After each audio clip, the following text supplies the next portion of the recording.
Now next हम लोग देखते हैं सर्कल टूल, और सर्कल टूल्स में क्या प्रॉपर्टीज अवेलेबल हैं और उसको कैसे यूज किया जाता है, थोड़ा सा उसको समझते हैं। सर्कल टूल की मदद लेकर जब मैं एक सिंपल ऑब्जेक्ट ड्रॉ करता हूं, और मैंने आपको बताया था कि ऑब्जेक्ट चूंकि ये क्लोज है तो वो ऑब्जेक्ट जो क्लोज होंगे उसमें कलर फिल हो सकता है।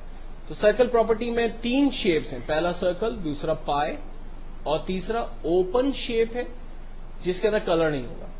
जब हम पाई बनाते हैं तो सॉर्ट ऑफ ऑब्जेक्ट जो है वो चार्ट की शक्ल बन सकती है। दूसरा, आपने कार्टून कैरेक्टर्स के अंदर पैकमैन देखा होगा जो गेम्स वगैरह में यूज होते हैं शेप, तो वो पैकमैन आप यहां पर ड्रॉ कर सकते हैं। लाइक फॉर एग्जांपल मैंने पैकमैन का माउथ ड्रॉ किया। आउटलाइन कलर मुझे खत्म करना है तो मैंने नो कलर पर राइट क्लिक किया, ये आउटलाइन कलर मैंने खत्म कर दिया। कि जब भी आपको ऑब्जेक्ट के अंदर अगर कलर ना चाहिए हो तो आप व्हाइट कलर डालने की जगह नो कलर सेलेक्ट करें। नो कलर कोई कलर नहीं होता, व्हाइट कलर इटसेल्फ एक कलर होता है।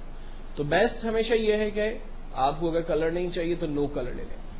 अब पैकमैन का जो फेस है वो फ्रंट पे आना चाहिए, ठीक है, लाइक फिश का फेस है वो फ्रंट पे आना चाहिए। तो ये फेस, उसका माउथ जो है वो फ्रंट पे कैसे आएगा, तो हम लोग इसके डॉट को लेकर इसके शेप को चेंज करते हैं। ये जो व्हाइट रंग के डॉट होते हैं ये आमतौर पे नोट कहलाते हैं, इसको कहते हैं नोट। इस नोट की मदद लेकर हम ऑब्जेक्ट को रीशेप कर सकते हैं। जब भी ऑब्जेक्ट के अंदर, चाहे आप कोई भी ऑब्जेक्ट ड्रॉ करें, अगर आपको ये व्हाइट रंग के डॉट नजर आ जाए तो इसका मतलब इसमें नोट अवेलेबल है, आप उसको रीशेप कर सकते हैं।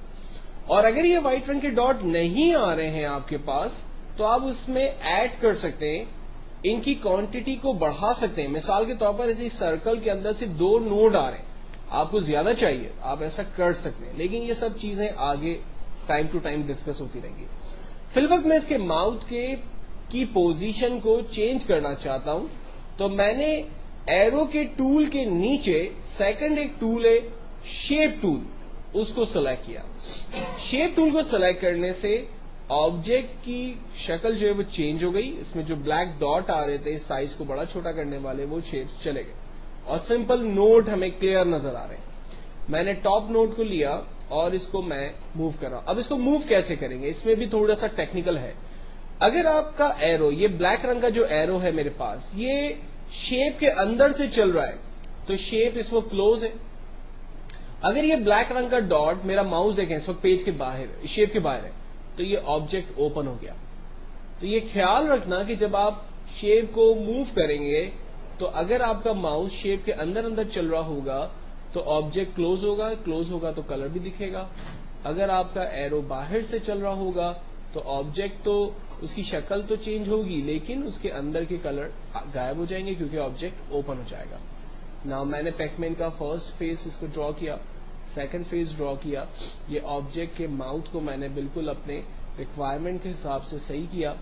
एरो का टूल सेलेक्ट किया, ये दोबारा अपनी असल पोजीशन पे आ गया। फाइनली मैं इसकी आई बनाना चाहता हूं तो मैंने यहां पर एक सिंपल ऑब्जेक्ट ड्रॉ किया और उसका कलर मैंने व्हाइट फिल कर दिया, या वट एवर कलर जो भी मुझे चाहिए वो मैंने कलर फिल कर दिया। तो मैंने एक सिंपल पैकमैन शेप जो है वो ड्रॉ किया। इसको ग्रुप में डाल देते हैं, रेंज बनाई इसकी, यहां पर ग्रुप का ऑप्शन अवेलेबल है, Ctrl+G शॉर्टकट है, उसकी मदद से मैंने ऑब्जेक्ट को ग्रुप में डाल दिया। थर्ड जो शेप हमने डिस्कस किया था वो ड्रॉ एंड कॉलम का ग्राफ पेपर टूल था। ग्राफ पेपर टूल में मैंने आपको एक बात बताई थी कि आप इसकी रॉ और कॉलम की साइज को कम और ज्यादा इंडिविजुअल नहीं कर सकते, लेकिन आप इनकी क्वांटिटी को बढ़ा सकते हैं। मिसाल के तौर पर मेरे पास यहां पर 4 कॉलम्स और 3 रॉज आ रही है, मैं चाह रहा हूं कि 3 रॉज की जगह नीचे 2 रॉज और आ जाए। तो ऑब्जेक्ट को ड्रॉ करने के बाद आप इसमें रॉज ऐड नहीं कर सकते, लाइक दिस। यहां पर देखें दिया हुआ है कॉलम्स और रॉ, तो मैं यहां पर मजीद कॉलम्स देखें ऐड करूं कोई फर्क नहीं पड़ता, रॉज ऐड करूं कोई फर्क नहीं पड़ता। तो ऑब्जेक्ट को वंस ड्रॉ करने से पहले आपको ये क्लियर होना चाहिए कि आपको कितने कॉलम्स की नीड है, कितनी रॉज की नीड है, देन आप उसको ड्रॉ करेंगे, एग्जैक्टली शेप आपका प्रॉपर ड्रॉ होगा। देन इसके बाद टूल है हमारे पास पॉलीगन टूल। ये बड़ा इंटरेस्टिंग और मजे का टूल है बिकॉज के इस पॉलीगन टूल के अंदर नोड बहुत ज्यादा आ रहे हैं और जब ऑब्जेक्ट के अंदर नोड ज्यादा होते हैं तो उसकी शक्लों को बदल सकते हैं اس کو نئے فیس کے اندر ہم ڈال سکتے ہیں. فی الوقت ہم نے آبجیکٹ کو پالیگن کے اندر ہی رکھا ہوا ہے اور اس کے 5 کارنرز آ رہے ہیں. ایرو کا ٹول لے لیا میں نے. اس کے 5 کارنرز کی جگہ مجھے اس کے 6 کارنرز چاہیے. ہم نے اس کے کارنرز بڑھا دیے. ہمیں اس کے کارنرز کم کرنے, ہم نے اس کے کارنر کم کر دیے. اس کو اسٹار شیپ میں کنورٹ کرنا ہے, اس کو اسٹار میں موو کر دیا. اسٹار کے کارنر بڑھانے, ہم اس کو کم اور زیادہ اپنے حساب سے کر سکتے ہیں. اب فار ایگزامپل میں اس کو پالیگن شیپ میں ہی رکھتا ہوں اور اس کے کارنرز بڑھا دیتا ہوں, لائک 15 کر دیتا ہوں. اور یہاں سے شیپ ٹول سلیکٹ کر کے کسی بھی نوٹ کو لے کر اس کے اندر مزید چینجنگز کر سکتا ہوں. لائک اس کے اسٹارس دیکھیں میں نے یہاں سے چینج کیے. اسٹار کتنا ڈیپ کتنی ہوگی اس کی, کتنا, اگر فار ایگزامپل اندر کی طرف نہیں اس کو موو کرنا ہے, اس کو باہر کی طرف موو کرنا ہے, تو ہم اس کو نئے شیپس دے سکتے ہیں.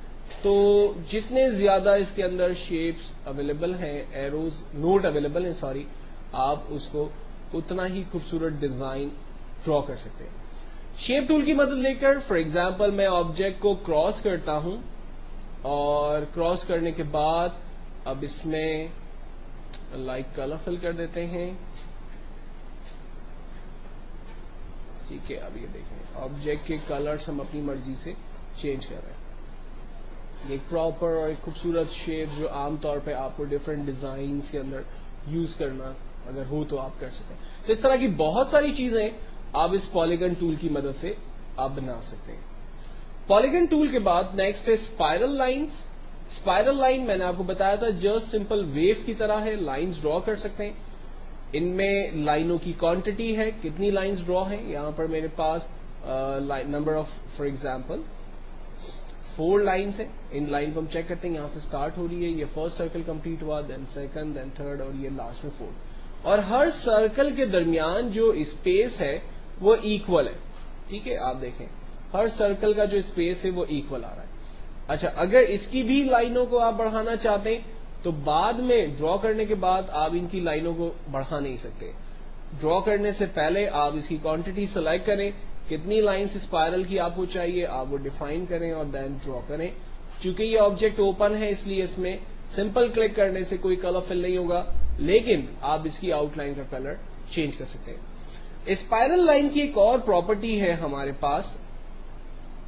اس پراپرٹی کا جو مین آبجیکٹو ہے, لائنیں بالکل ویسی ہی ڈرا کرے گا, لیکن اس میں فرق یہ ہوگا کہ یہ نزدیک سے سٹارٹ ہو کر دور جا کر ختم ہو رہی ہوگی. دیکھیں اس کا جو سرکل ہے وہ نزدیک سے سٹارٹ ہوتے ہوتے ہوتے اس میں ڈسٹینس بڑھتا جا رہا ہے, اور لاسٹ سرکل جو ہے وہ بالکل دور تک چلا گیا. اس میں بھی نوٹ اویلیبل ہے, اور ہم دیکھ چکے ہیں کہ جب نوٹ اویلیبل ہوگا تو ہم آبجیکٹ کو اپنی مرضی سے اس کے پوائنٹ کو کہیں بھی رکھ سکتے ہیں.